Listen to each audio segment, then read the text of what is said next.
Odyssey is the map. Interesting choice by DeMusliM. Maybe he watches the cast and he sees me talk about how this is such a great map for Zerg. Maybe that's yeah, you say this pretty Odyssey. much every single week. Of course, if you guys do not know, Mr. Bit has a little segment called the balance sheet where he takes a look at all the numbers regarding the NASL games that have been played so far. And well, Ben, share your thoughts on Odyssey. Well, it's been a good map statistically all season long for Zerg, although it's not been that played. You know, we have to be very careful when we talk about what's good and what's bad when you have a small sample size. Listen to me talking like I know math.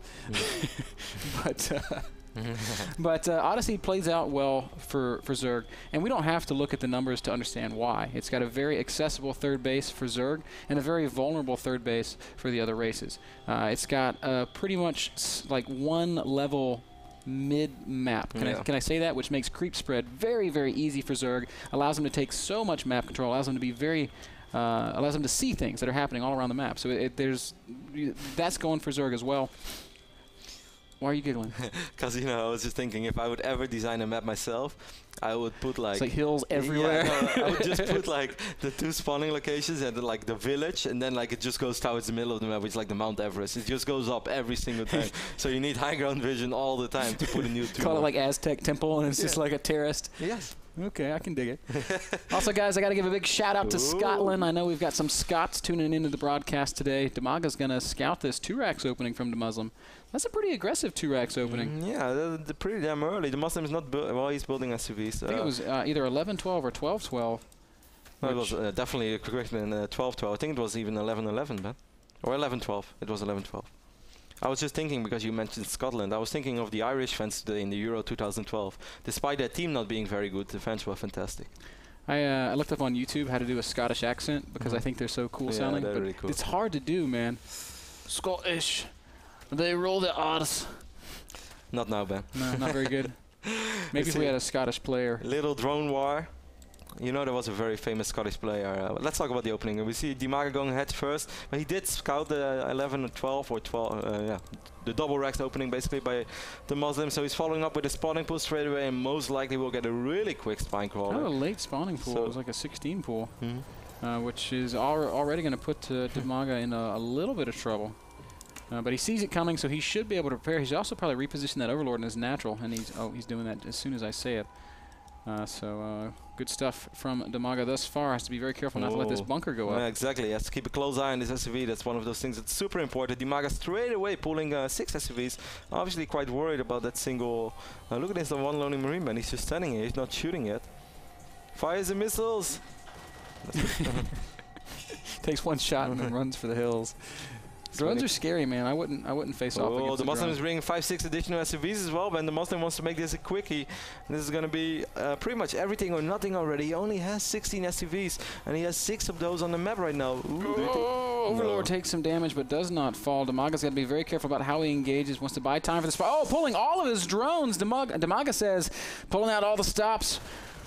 We're going to stand here, and we're going to stand united. Taking some serious damage already. Almost gets the surround off. He's going to get a pretty decent surround. He's going to get a very good surround. DeMusliM, all of his units are surrounded, man. The Marines Send doing the a little bit drones of back. damage. DiMaga taking some heavy damage on those drones, all the way down to 11 drones against 14 SCVs. It was totally worth it. It was totally worth it because it's 2 hatch against 1 base. DeMuslim's reactions, 2 more barracks. He's going to go all in with Marines and SCVs. And the worst thing is, Ben, like DeMusliM already has very few SCVs, but a few of those were still on the map as well. Now if DeMusliM micros this exceptionally well, no, there's just too many Zerglings. DeMusliM losing all those Marines. That's really going to hurt his follow-up as well. This is really, really good for DiMaga. That's exactly what he does. Yep.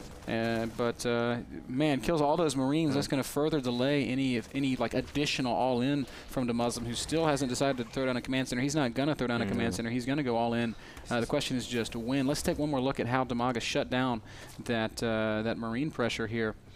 As a little instant replay action. Drones, so many drones, and I say this all the time, when you're responding to this, it's better to overreact than to underreact. Yeah. If you underreact, you die. If you overreact, you lose extra mining time. DiMaga pulls tons of drones, cleans everything up. Very well played as we jump right back into the game. We can see that Dima's just been adding as many drones as he possibly can fit in. He's also getting an extra spine crawler. He sees that there's no base on the low ground. And he also sees the Marine count. He's doing a very good job of being active with these Zerglings. And he says, ooh, this feels fishy. I'm going to add one more spine just to be extra safe. Yeah, why not? He knows he's in good shape. He knows how quick those Rexes were. And he also knows that the Muslim brought 5-6 SUVs in that fight. And the Muslim definitely didn't do the damage to justify his opening and certainly not pulling those SUVs. So DiMaga knows. As long as I get... Oh, I already has spine crawler. I think he canceled it then. Maybe he did. So he's just replacing that initial spine. That could be a bit dangerous. DiMaga's droned really hard. He's up at 29 drones, and he's making 6 more.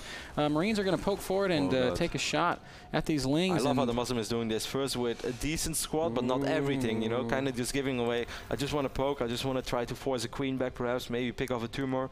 Now DiMaga knows. Okay, so 3 more spines going down immediately. DiMaga does know. He is certain that Overlord was in a good spot. Spots these units moving out. We've got a lot of Lings in production. Probably wants to pull both his queens down into the natural. He's got to soak up as much damage as possible. Oh, I don't know if these spines are going to finish though, Kev. Again, DeMuslim's going to DiMaga's going to be forced to make a big reaction. DeMuslim has to go all out straight away. The longer he waits, the more HP he's going to get on the spine crawlers. DiMaga's just pulling everything. So many drones. The queens are going to fall, but the spine crawlers will most likely go up. Oh, DiMaga knows that if he holds here, he's going to be fine. SCV is completely surrounded, and the spine crawlers will complete. Oh, pull back, DiMaga. Make those Marines fight against the spines, and that's exactly what's going to happen. DeMuslim has the supply lead, but just barely. And look at these spine crawlers work on the Marines.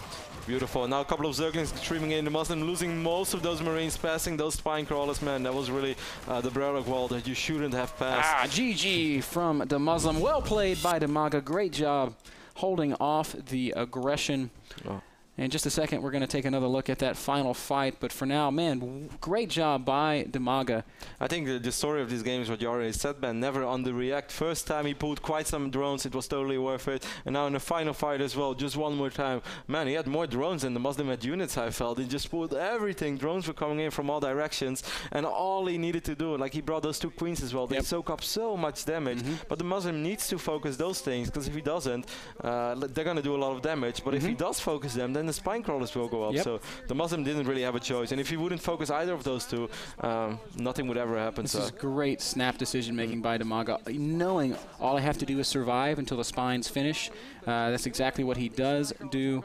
And even though DeMuslim's actually ahead in supply here, it doesn't matter because DiMaga is in a recoverable position and DeMuslim is not. So excellent job. Our switcher's doing a little bit of mixing here, a little back and forth action. I was a bit curious about that one Overlord. He shot it like 3 times and then he kept it alive with 2 HP. But on that moment, I don't think it made any difference because 4 spine crawlers is just too much. Some wasted damage output, but at the same time, it didn't matter. DiMaga had stabilized. He was safe. Evens up the series 1-1. That last game brought to you by GameMinder, the smartphone app that allows you to set reminders for video game releases and North American Star League broadcasts. Guys, very short break, and then the rubber match, the decider. Who wins and who loses, I don't know yet, but we're going to find out after this short commercial.